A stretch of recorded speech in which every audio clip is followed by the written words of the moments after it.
दोस्तों, क्या आपने कभी सोचा है कि क्यों कभी-कभी जीवन हमारी योजना के अनुसार नहीं चलता? हम पढ़ाई में अच्छे होते हैं, मेहनत भी करते हैं, लेकिन सफलता किसी और को मिलती है। हम प्यार करते हैं, निष्ठा से निभाते हैं, लेकिन जीवन साथी कोई और बन जाता है। कभी हम सब कुछ गंवा देते हैं और कभी अचानक कुछ पा भी जाते हैं बिना किसी कारण के। ऐसा क्यों होता है? क्या यह सिर्फ संयोग है या फिर कोई अदृश्य शक्ति है जो हमें उसी दिशा में खींचती है जहां हमें जाना ही होता है?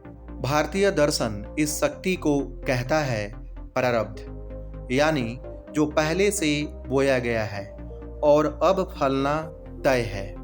लेकिन यहाँ सबसे बड़ा सवाल यह है, अगर सब कुछ प्रारब्ध से ही होता है तो हमारी मेहनत, हमारी योजनाएं, हमारे संघर्ष, इनका क्या मूल्य है? क्या मनुष्य सिर्फ कठपुतली है या फिर उसके पास भी कुछ शक्ति है जिससे वह अपने जीवन को दिशा दे सके? आज हम इसी प्रश्न की गहराई में उतरेंगे।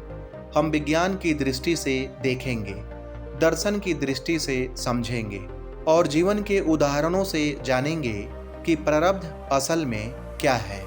और अंत में यह भी समझेंगे कि इंसान का सबसे बड़ा कर्तव्य क्या है, संघर्ष करना या स्वीकार करना। संस्कृत में प्रारब्ध का अर्थ है जो प्रारंभ हो चुका है और अब अवश्य घटित होगा। इसे ऐसे समझिए, यदि कर्म का बीज बोया जा चुका है तो फल मिलना निश्चित है। समय चाहे थोड़ा लगे या अधिक, लेकिन परिणाम से भागना असंभव है। शास्त्र कहते हैं प्रारब्धम बलवत्रम, यानी प्रारब्ध सबसे शक्तिशाली है क्योंकि यह पहले से घटित हो चुका है, बस हमें अनुभव करना बाकी है। विज्ञान की दृष्टि से प्रारब्ध। आप सोचेंगे, विज्ञान और प्रारब्ध का क्या संबंध? लेकिन आधुनिक विज्ञान भी मानता है कि ब्रह्मांड का हर कण एक नियत नियम से चलता है, कारण और परिणाम का नियम। विज्ञान कहता है कि हर घटना का एक कारण होता है। यदि कारण पहले ही निश्चित है तो उसका परिणाम भी निश्चित है।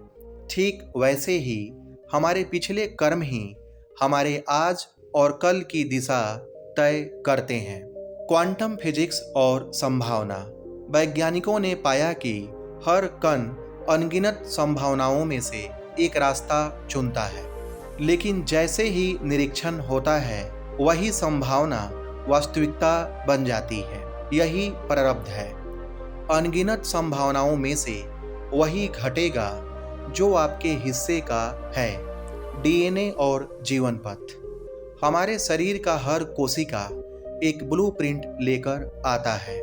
जन्म से ही तय होता है कि हमारी लंबाई कितनी होगी, आंखों का रंग कैसा होगा। उसी प्रकार हमारे जीवन के अनुभव भी एक गहरे ब्लूप्रिंट प्रारब्ध से नियंत्रित होते हैं। गीता का दृष्टिकोण। भगवान श्री कृष्ण कहते हैं, कर्मण्येवाधिकारस्ते मा फलेषु कदाचन, यानी तुम्हारा अधिकार सिर्फ कर्म करने में है, फल पर नहीं, क्योंकि फल तो प्रारब्ध के अधीन है। भगवान बुद्ध का दृष्टिकोण। भगवान बुद्ध ने जीवन को नदी की धारा से तुलना की। धारा यानी प्रारब्ध पहले से तय है, लेकिन नाविक जागरूक होकर सही दिशा चुन सकता है, बहाव का उपयोग कर सकता है। उपनिषद का दृष्टिकोण।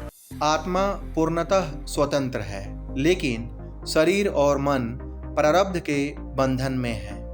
आत्मा वही है जो देखती है, अनुभव करती है और आगे का मार्ग तैयार करती है।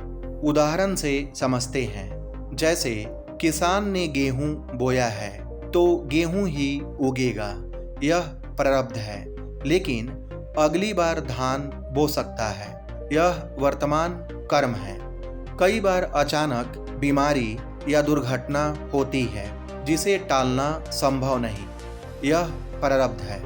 जब बिना किसी योजना के कोई बड़ा अवसर सामने आता है, यह भी प्रारब्ध है।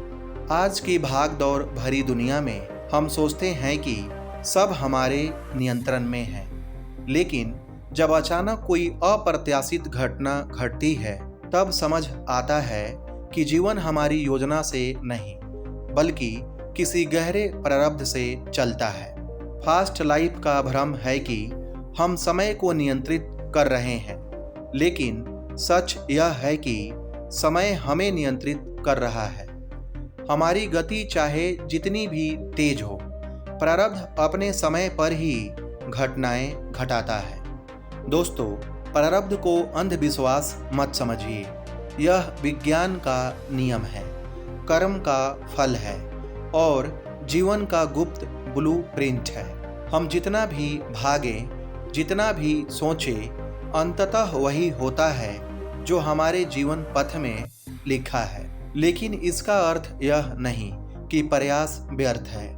हमारे आज के कर्म ही कल का प्रारब्ध बनते हैं।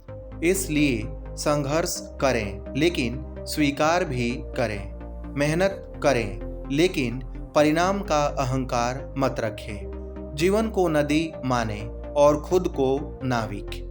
याद रखें, प्रारब्ध आपका विरोधी नहीं है। वह तो आपको उसी मंजिल की ओर ले जा रहा है जहां आपको पहुंचना ही है। बस आपको धैर्य और जागृति के साथ उस यात्रा का आनंद लेना है। दोस्तों, यह वीडियो कैसी लगी कमेंट सेक्शन में ज़रूर बताएं। अगर वीडियो पसंद आई हो तो इसे लाइक करें, शेयर करें और चैनल को सब्सक्राइब करें। धन्यवाद।